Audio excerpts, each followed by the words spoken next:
Nation, Gabe, Nick, and we are here today to bring you episode 2 of our test review. Super excited for this one. I think this episode, Nick, is probably my favorite. I've already seen the whole series. This episode to me is my favorite because, of course, it's Uzi-centric. Oh, man. It's Uzi-centric. Some good stuff, too. Some good stuff here, but I think that one of the things about this episode is that they also talk about, spoiler alert, a little Scotty Boland, and you did get to see where a guy like Scott Boland, even a guy like Uzi, what they mean to the game of cricket. Because in Australia, I think Scott Boland might have been the second Aborigines they talked about to ever play. For Australia, I believe second. Right. It was either second bowler or second all time. Right. In a test match or something like that. Yeah. Right. And then again, to grow the game internationally, obviously you want to make sure that it's representative. And the same thing, Uzi, where Uzi obviously was born in Pakistan. He moved or migrated to the country when he was 4. But what Uzi means to that team and as far as and what he means to all the foreigners that are there, you know what I mean? That you can't, even though if you're not, born quote unquote Australian, but you migrate there, play, get through the ranks. I mean, it's such a cool thing to see. And starting with Uzi, I know you had some thoughts on him because obviously his plan was not to have been playing the Ashes, obviously. And I mean, what are your thoughts there? I love the Uzi stuff. I love the Bold stuff. So I'm super excited to talk about this episode. Uzi, I mean, I can't help but root for him because you're such a fan of him. Right. And even though I love to go against you, I mean, you're right about Uzi. He just seems like a great guy, laid back guy. I think it's funny that he tries to rile up Smudge and Martis a little bit. Like, I think he beat you in table tennis last week. You can stand for that. He just seems like a cool guy. He's a family man. I love the part. Like, I learned something there when he's doing his prayer, right? He just towel out, doing his, I don't know the exact term, prayer rug, right? And he's doing his prayers. And his baby's running around and kind of getting in the way. No joke. I'm sitting there watching it, kind of judging, like, why is this wife getting the kid out of the way? This is a religious thing. What's going on? And I'm not going to lie. I judged it. And then afterwards, they go right into talking about it. She's like, I was so nervous when she was old enough to run around and he's doing this, that she's going to get in the way. And he said, no, I want her to see. I want her to be I want her to be all over me if she wants to be. I absolutely love it. And I thought that was so fun. At one point, he's like going between her legs to get his head down. I thought that was hilarious. But I had way to judge, Nick. That was dumb. But I loved his I love his approach to, I want her to see what I'm doing, why I'm doing it, the reasoning behind it. He talked about how he still felt the pain of being dropped from the previous Ashes. Right. And you're talking, I think that might have been his last test match he was in. So you're talking 18 months, if, give or take. Right. And he's able to go into the third match. He didn't think it was going to happen. Who was the one that went down? Travis Head, right? Travis Head, yeah. And so it was kind of like, we need you. And he was so beyond happy. They showed him going and talking to kids and whatnot in the mosques or whatever and talking about, or their schools, wherever he went, about the importance of representation and being proud of who you are, all that kind of stuff. Right.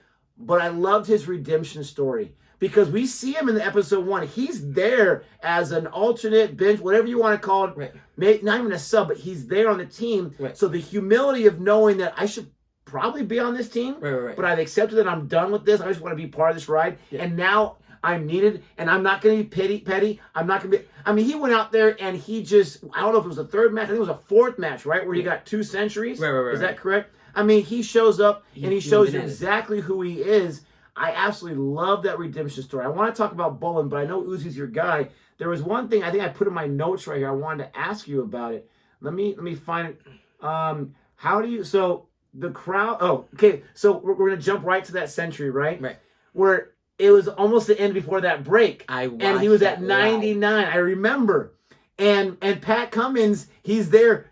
Defending, and then at the very last ball over, he gets that single, and everyone boos him, right? Yes. And then he's so honest. I kind of didn't like him. He's so honest, like, I just want to score a run. That guy had been struggling out there. I was happy to get a run. Yeah. Dude, this is Uzi moment, not yours. And then they boo him. So my question for you is, how did you feel seeing your man, because you watched it live, Uzi, get that Ashes ton, get that support from everyone there at the stadium? Dude, it was, I knew in my gut this was it for him. Like, he had to perform. And I remember my man Jihan talking about, like, look, he had been dropped off the team, but he's been crushing it in county cricket. He's been crushing it in, like, everybody knows he should be there. But for whatever reasons, and it's so funny, one of the things I didn't mention in our first episode, when they talked about how even Uzi talks about how JL turned this team around and turned the attitude around. Because remember, they didn't just bring in Tim Payne to write the shit. They brought in a JL, because JL took over this team after the Cape Town incident. And Uzi, to his credit, never badmouthed them, at least on camera, and said, oh, this is the reason I'm not playing. He said, you know what, JL came in. I was shocked that he didn't say anything about that. Anything about it. So, and we all know that there was friction between them, but he didn't mention anything about that. And I was like, I even respect him more for it. But I remember he even gave JL credit, which I was impressed he gave JL credit, and Jihan had told me, like, listen, this is his shot. He's got to do it. And I'm watching it, and nobody remembers 99. Okay? The only 99 anyone will ever remember, is it Don Bradman, was it? That he needed just was not just that, it's the fact that he went out for like a duck or something like that when he was averaged 100. Well, he needed like 4 runs or something like that to have an average of 100. Of 100, exactly. And he went out for that. But that's 99. The only 99 that matters. Nobody remembers 99. If it's not a century, you either get a half century or a century, right? And there's only so many guys that have gotten that many centuries. I think at the time Uzi was at 13 centuries or something like that, which again is impressive for a guy that had only had like 40 tests under his belt, because again, he kept getting dropped and didn't get the opportunities. But Jihan was telling me, and I'm watching it, I know how big it is. Pat Cummings is the coach, and I'm like, Pat, get the single and rotate the strike. But he couldn't get off strike. And Uzi even says it. He's like, what are you doing, man? What are you doing, man? And everybody was, and I'm at work. I took a lunch break. I'm at work. I'm watching. I'm like, no, what are you doing? I was so mad. And they booed him. They absolutely booed him. And I'm thinking to myself, the last thing you want to do is go into, because it's right before tea break, I think it is, a lunch break. Yeah, one of the breaks. At 99. Lunch, yeah. Talk about the nervous 90s. The last thing when you're Uzi, you're like, oh, come on. But luckily, he gets that 100. You can see his elation. He, jumps up, he pumps. Music, all that kind Dude, of he does the LeBron James or whatever. It was, again, I love Uzi, and I love his energy, man. And I mean, that was I'm getting chills just thinking about that one thing right there. His daughter's in the stand with his wife or whatnot. What a big moment right there. And I was just like, man, this is what it is to be an athlete. And again, most people will never know the struggle. Every single person out there, from the guy that never makes the team, the guy that's their forever alternate, the guy that never gets out of in baseball, the minor league, the chore, it was just to get to that point where I may get in or I may not get in. You know what I mean? Like, dude, it's a long, long road.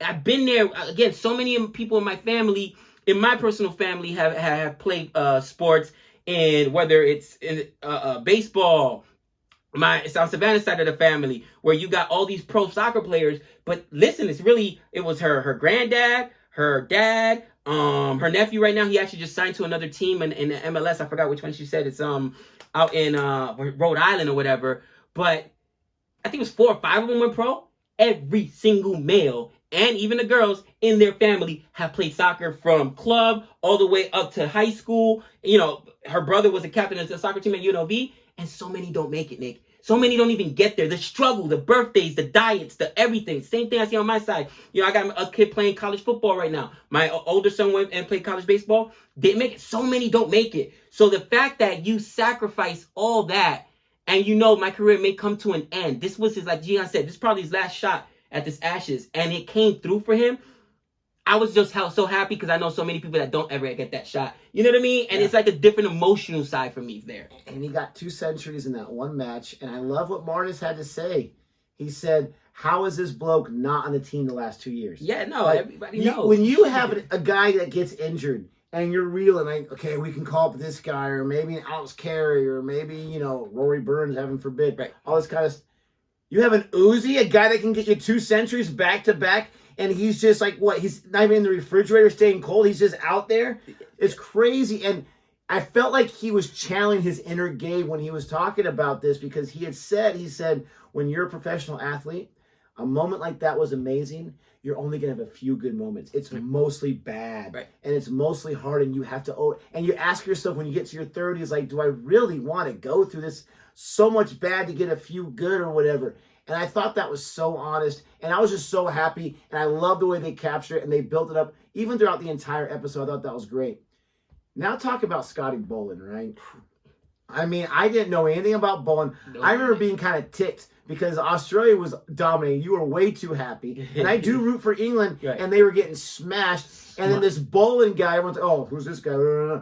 He's only played at MCG. Right. He owns it. Okay, yeah, but he's never played before in Test. This is his debut. Yes. And the dude just crushed. Like, who the heck is Scotty Boland? Yes. But I love this episode because we learned about how we had been told that he's like you had mentioned, one of the very few Aboriginal cricket players. Right. But then he himself says, my dad didn't even tell us until we were older, right. like teenagers or whatever it was. Several years ago was the first time we found out. So I love how he's reconnecting to his roots and he's bringing cricket back. You can tell he had brought those stumps. He had the kids playing back and forth. But I absolutely love his story because he was like, what, 31, 32? He was also an older player. He was an older player. Super humble. I mean, he looks the kind of guy like, his whole life he wants to play. Right. If he didn't get that call, he'd probably be like, oh, well, I tried my best, right? Right. Not throwing things around or going crazy. I absolutely loved it's his own backyard, so to speak, at that stadium. He's played there a million times domestically or whatever. He comes in and he gets, 13 overs or so in the first match. He gets that wicket. Right. And he even said himself, like, I was way too excited. I was just missing my mark. I had to calm myself down. Right. He gets that first wicket. I love what he had to say. He said, I got one Test wicket. They can never take that away from me. Right. That gave me goosebumps. That made me, oh my, this guy really appreciates where he's at. He's not sitting there saying, finally, let me go get 500 more. No, he's not thinking about that. They can never take that away from me. Like, that would have been his entire Ashes if that's all he got. If I were going to name this episode, it would be the replacements, right? The B squad. Because think about what had to happen to get both Boland and Uzi in there. It was a Travis head injury, and then who was it? It was Hazelwood. Somebody went down bowling because Hazelwood wasn't ready, but it was someone. One of the bowlers went down. I can't remember who it was. Might have been Hazelwood, and here's the thing: they didn't want to go ahead. JL versus Pat. It was JL versus Pat Cummins, and this is where Patty Cummins' moment came in, when he's like, JL wanted to go with, I forget who else it was. Keller or something like that. I can't remember the guy's last name. And as a bowler, once again, Pat Cummins, this is where it comes and says, no. This is the guy's backyard. This guy knows this pitch. This guy understands how to bowl here at these grounds. We have to utilize him. And he was so right. Nesser, right. So it was either Nesser or Scotty Boland. They went with Boland. And oh boy, was he right. Because not only was he right, Nick, and I'm jumping ahead the guy broke record. He broke a record. First inning, 13 overs, 1 run. 1 wicket, yeah. One wicket, sorry. And even the players kept talking about it. Second innings, because by the way, this was the best chance. This was the best chance for England to win because Australia only put up 267. All right, England went and they're bowling. Oh, when we talk about their bowling went to work. This was like probably the match that we were like, oh my gosh, they got a shot to win. And it was the 2 backup players, the replacement players, as I called them. Obviously, Uzi's a mainstay on the team now, but guys that had to wait for injuries just to get in there that helped Australia not lose this match. Okay, and just going back to that first, like he said, he just got himself one. He didn't expect anything else. Oh. He carried this team, Nick, because what was it? 5 for 7? Oh, no, 5 for 6? 6 wickets, 7 runs. 6 wickets, 7 runs. And they wrote it down. 6 wickets, 7 runs. And even the bowler's like, that doesn't happen. This doesn't happen. Wicket. He said 4 overs is all he needed to bowl. 4 overs. I'm getting just good. Dude, that just doesn't happen. And think about how long, like you said, the guy's in his 30s. How long the guy had struggled and worked to get that moment. And when you get that one moment, you make it count. It doesn't matter if Scotty Boland does anything else again. That's a record that won't be beat at the MCG. And it was MCG, right? I think it was MCG. Yep. You know what I mean? Like it's etched in history. It's etched in history. And that's why when you get your moment, you just got to take your shot. And to me, it's like, imagine the talent that both of Boland and Uzi have. And I think that what this does is it does open up the eyes of the selection committee that sometimes, you know, you make poor selections for whatever. You're biased for whatever it is. And that's kind of what Moneyball was about, right? Oh, this player doesn't have the right look. Okay, this player throws funny. This player, you know what I mean, came out of nowhere. He came from a small school or whatever, so we don't believe in him. Like, if the guy can play, he can play. If the guy he can play. And I think that, unfortunately, in most sports, not just cricket, but in baseball as well, other sports, like these selectors or coaches or, you know, upper administration are so focused on what money they've already invested into certain players that they overlook players. And India did it again with a guy like Sky. Think about the good years of Sky that were wasted because he's sitting behind other guys because this guy is, you know, whatever his last name is or whatever school he went to or whatever, who was backing that person. You know what I mean? And I was so glad that it was Patty Cummings that but debated with JL and said, no, this is our guy. Yeah. I know bowling. I know bowling. I'm the captain, and I'm telling you that at these grounds, you got to give him a shot, and he was vindicated for it. And I understand JL where he's coming from because Nesser earns it. He played well in the last match. And that's a coach's mentality. I want to reward these guys that show up and deliver for us. But I mean, maybe Nesser could have done that. This was Scotty Boland's moment. 4 for 7. Yeah, I mean, 6 for 7. 6 for 7. Yeah, I doubt that. When he got that fifer, I don't know if you remember. I put my notes right here. Right. It was a cotton bowl on his fifer. So like he bowls it, he catches it like a gangster, and he's just like whatever. Like he's done it a million times before. He was cool. He wins the man of the match, which I believe they said that particular ground man of the match was named after the first Aboriginal cricket player, if I'm not mistaken. Oh wow, I didn't know that. So like it was even more special. He had like the little medal that he was wearing, and it was named after that. If I'm not mistaken, I'm pretty sure. I mean, you can't make it up. You can't write it any better. And what happened in real, I mean, I'll probably rewatch this episode time and time again, just for the Uzi, just for the ball and stuff. And we kind of misspoke. Uzi came in the 4th and 5th test. We said the 3rd and 4th, but it doesn't matter. Right. Boland was 3, Uzi was 4, and you had both these guys with these redemptions. Both these guys just had replacement players. But just to see, you know, Boland's, I mean, can you imagine? I was thinking about when I watch it, when he finishes that second innings, because the thing that we didn't mention yet was England was back in the match. They were in the match. That's what I said. This was the closest one for them to win. They had Jimmy Anderson had taken over the second half of that first innings by Australia.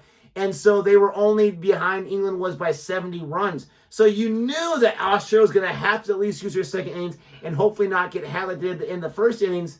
But then Boland in 4 overs takes 6 wickets. Not just that, but he also caught one as well as a fielder. And the fact that my thing is, like, when the match is over and he goes into that locker room, and before he was in that locker room, he was a guy that has a cool story, got 1 wicket. Now he's coming back as a legend in this one match. Yeah. And I don't think he changed at all, but can you just imagine the feeling that he had? And I think they showed a shot of him just kind of just sitting. Because remember, when they first got there, I think it was Uzi was hazing him a little bit, like, oh, this is your spot right here, by the coffee, by the tea, by that table. This is where you're going to get ready or whatever. He said, I used to sit over there by the, because that's his home ground. That's his place. So when he normally sits, he's up, you know what I mean? That's the home ground. That's where he plays at. So with his county team, I'm assuming, he normally sits, like, up in front. He's one of the big guys on that team. But now you're with the test squad, bro. You're like the last man out. You're the 13th man. You sit by the coffee over there. You know what I mean? I'm surprised they didn't put him by the bathroom. You know what I mean? Stick him over there in the corner. Nobody sticks baby in a corner. That would have been my line if he had told Uzi, nobody sticks baby in a corner. You know what I mean? Like, But no, I love that. He's talking about how his dad was trying to drive there to catch the fiver before it happened. I know, he just missed his last wicket. Yes. And he was just taking wickets left and right. I mean, imagine being the England batsman. Like, are you kidding me? Who is this guy? Like, we can't stay out here for 3 seconds. But talk about hot pockets. They ran out a 6-pack over there for crying out loud. Went through way too many hot pockets. Nick, I think out of the entire Ashes, now that I think about it, this was my favorite match. Not because it was just the Uzi one. Of course, you know I love me some Uzi. But this was my favorite match for one reason and one reason only. What was the total score? Australia won by innings, and they scored 267. Bowling, baby! The bowling was on. Woo! The bowling was on. Like, I'm sorry. I love watching those wickets go. I know people be like, collapse. I don't care. I love watching bowlers just scalp themselves. It was atrocious. Woo! It was not a batter's paradise. No. 267, you win by innings? Yeah, and I mean, again, it wasn't like Australia was out there holding court. They got bowled out for 267. It wasn't like they went out and put up some crazy total where, you figure, usually when you hear, a team wins by an innings, it's, they scored 300-400 runs or 500 runs. It was 267, and they said, woo! Runs.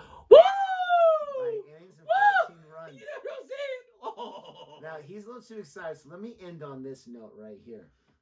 Watching this recap of the Ashes, which was just absolutely dominant. I understand there was a draw match in there, but stop it. That's one other thing I'm going to talk about. And I'm sorry to cut you off. And I'm an Australian fan. But if you're a fan of cricket, I don't care. I get that. How do you not give love? Thank you. I'm not an England fan. But listen, Jimmy Anderson and Stuart Broad held tight. All right, it was the bowlers that did not let the whitewash happen. Last few overs were tense. And I remember watching it. SPD was bowling. Nick, that was the greatest innings of cricket I watched in my life. And I mean, again, we've only been watching cricket for 3 years. I've seen T20 World Cups. I saw the WC. I mean, I've watched IPL. I've seen some amazing feats. But the most amazing thing I saw was 2 men say, listen, the rest of you nincompoops, the rest of you heathens have gone over here and you've been knocked over but these guys, but not on my watch. And that's what Jimmy Anderson and Stuart Broad did out there, not on my watch. They went out there and battled and did not let themselves get out. 2 bowlers. They don't give them any love. And they don't give them any love?